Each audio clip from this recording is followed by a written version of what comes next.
Okay. Go ahead, Jackson. Thanks, Vedant. So does South Korea's deflation affect U.S. assistance to the country?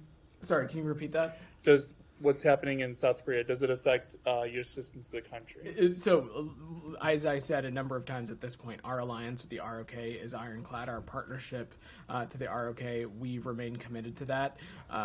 The emphasis that this administration particularly has put in strengthening our partnerships and alliances in the Indo-Pacific, that has not or does not change either. This continues to be a priority for us.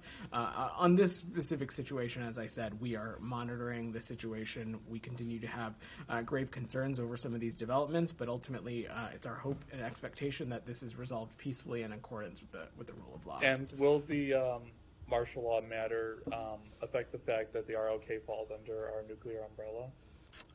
I'm just not going to speculate on what the causation there could be. Anything else on the read? Go ahead. Yeah.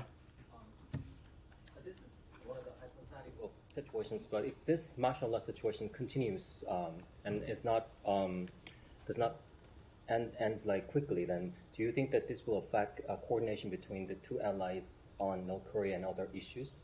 So that is certainly a hypothetical question. So let me just, I don't want to engage in hypotheticals. So let me just say this, that again, our commitment to the ROK is ironclad, our alliance to them and the partnership that we have with them and the emphasis that we over these past years have placed on strengthening our ties in the Indo-Pacific, including with partners like the ROK. As I said, there continue to be a number of key priorities between us in our bilateral relationship. Certainly at the crux of that is the complete denuclearization of the Korean Peninsula. That has not changed, and we continue to have partnership with them on a number of other key areas.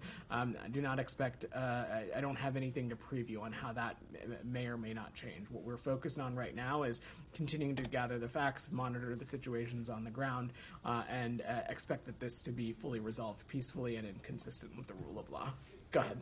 Thanks. Let me get to, I'll come back to you, Sean. Yeah, go ahead. Just follow up on your Nike's question.